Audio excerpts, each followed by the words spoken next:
안녕하세요. 오늘은 그전 영상에서 제가 말씀드린 것과 같이 산악 라이딩을 한번 해보려고 합니다. 그전에는 도로만 탔었을 때의 주행 느낌을 제가 간략하게 말씀을 드렸는데, 오늘은 우면선에 와서 산악 주행을 한번 해볼 거고요.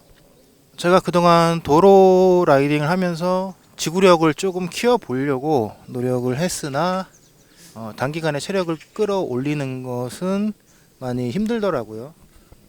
오늘 당초 제가 XC 코스, 일명 약스터 코스라고 불리는 곳을 한번 타려고 했었는데 아직 체력이 많이 따라주지 못해서 우선 우면산에 있는 다운힐 코스를 탈 건데, 그 중에서도 절반만 탈 겁니다. 이 위는 급경사 구간이고요. 지금 제가 서 있는 이 지점부터는 그래도 좀 레이싱 코스예요. 일단 하프 코스를 타보고 산에서 탔을 때의 주행 느낌을 한번 제가 말씀을 드릴게요. 그러면 우선 자전거를 타고 다시 한번 찾아뵙겠습니다.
방금 산악 라이딩을 마쳤는데요. 제가 산을 타기 전에 좀 우려했던 부분들이 있었습니다. 제가 자전거를 접었던 그 몇 년의 시간 동안 새로운 규격들이 나왔는데, 가장 대표적으로 휠 사이즈예요. 제가 자전거를 타던 시절에는 26인치가 있었고, 스페셜라이즈드 빅킷이라는 모델이 24인치 휠을 쓴 모델이 있었어요. 그런데 요즘에는 27.5인치와 29인치 휠이 있죠. 29인치 휠 같은 경우에는 휠이 아무래도 크다 보니까 그만큼 원심력이 더 셀 테고, 자전거를 좀 눕혀야 되는 상황도 있잖아요. 코너링을 할 때 눕히는 게 그전 26인치 모델보다는 조금 더 힘들지 않을까, 좀 더 까다롭지 않을까 라는 우려가 있었고요. 제가 지오메트리를 정확히 보지는 않았지만 비비고 높이가 아무래도 29인치다 보면 26인치에 비해서 높아질 거라는 생각을 하고 있어요. 실제로 제가 자전거에 앉았을 때도 비비고가 그전 26인치 모델들보다는 높다라는 느낌이 들었고요. 정확하지 않은데 그냥 느낌상으로는 그래요. 그래서 비비고가 아무래도 높다 보면 평지 그리고 뭐 내리막길, 오르막길 이런 데서 모두 다 불리하죠. 무게중심이 위에 있기 때문에. 아무래도 무게중심이 밑에 있는 게 자전거를 타기에, 특히 산악자전거 같은 경우에는 좀 굉장히 중요하다라고 생각을 하고 있었거든요. 가령 뭐 어필을 할 때 무게중심을 앞으로 옮긴다거나 다운힐을 할 때 무게중심을 중앙으로 맞춰준다거나 할 경우에 무게중심을 이동하는 게 많이 원활할 수 있을까라는 생각을 했었는데, 자전거를 타고 산을 내려가 보니까 우선 휠 사이즈가 29인치는 글쎄요, 크로스컨트리 장르에는 뭐 좋을지도 모르겠지만 산을 위주로 타는 사람들이라면 29인치는 크게 좋을 것 같지 않다라고 생각을 하게 됐어요. 자전거를 타보고 29인치 휠을 사용한 XC 자전거를 구입하시는 분들은 도로와 산의 비율이 좀 균형을 이루는 분들에 한해서는 되게 탁월한 선택일 것 같고, 산을 위주로 탄다라고 하시는 분들에게는 크게 좋을 것 같지는 않다라고 생각이 돼요. 프레임의 느낌은 제가 그 앞에 올렸던 영상에서 과거의 카본 프레임들은 탄성이 느껴졌다라고 제가 말씀을 드렸었어요. 현재 2018년도에 나오고 있는 프레임 역시 산에서 자전거를 탔었을 때, 특히 이제 다운힐을 하게 됐을 때 탄성이 느껴집니다. 그리고 굉장히 부드럽게 전달이 되거든요, 느낌이.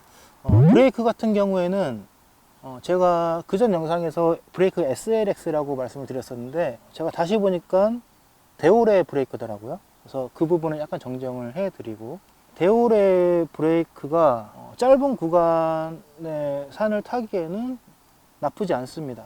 제가 산을 내려오면서 그러니까 로터에 가열을 시키려고 계속 브레이크를 잡고 내려왔던 구간들이 있었거든요. 로터가 열을 받은 후에도 브레이킹을 하려고 하면 내가 원하는 시점에서 바퀴를 잠가 줍니다.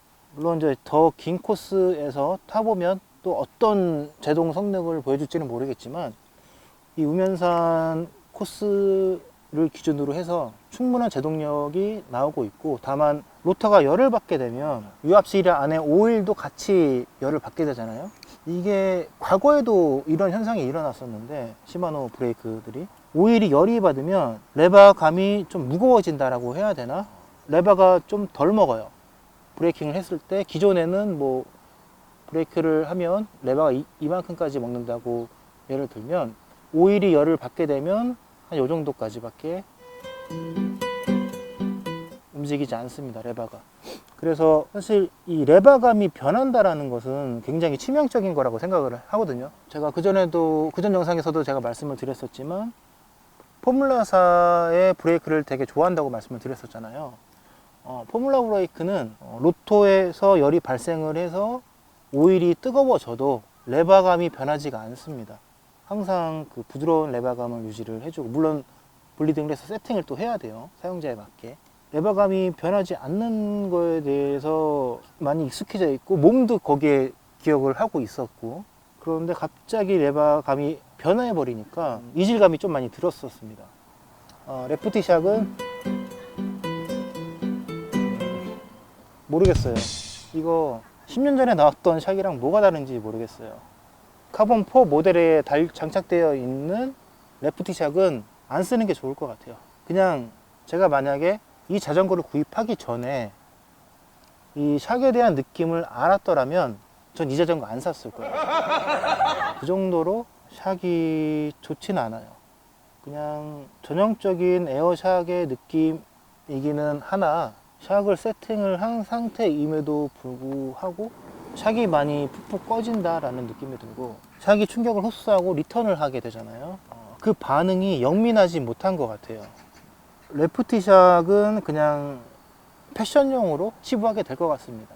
물론 레프티 카본 모델은 제가 써보지 않아서 그것까지는 제가 말씀을 못 드리겠지만, 여기에 장착되어 있는 레프티 샥은 패션용 자전거의 전반적인 느낌은 이 정도만 돼도 산을 타기에는 넘치고 넘치죠. 굉장히 가분하죠. 충분히 재미있게 즐길 수 있는 자전거라는 생각이 들고, 도로에서도 굉장히 경쾌한 페달링으로 중장거리까지 소화가 가능할 것 같다라는 생각이 들어요. 6년 몇 개월 만에 처음으로 산에 와서 자전거를 타서 초반에는 무게 중심을 제 마음대로 이동시키지 못했어요. 그리고 코너도 제가 예전에 굉장히 많이 탔던 코스이기는 하지만 그동안 라인이 좀 많이 변해 있는 상황이고 하다 보니까 제가 라인을 따고 가지 못해서 좀 자전거를 타고 내려오면서 많이 답답한 느낌을 들었는데, 그럼에도 불구하고 그런 것들을 다 받아주면서 자전거가 알아서 라이더를 끌고 내려오게끔 해주는 그런 자전거인 것 같아요. 샥만 좀 개선이 된다라고 하면 굉장히 좋은 자전거가 될 것 같다라는 생각이 듭니다. 오늘 캐논데일 FSI 카본4 모델의 산악 리뷰는 여기서 마치도록 하겠고요. 감사합니다.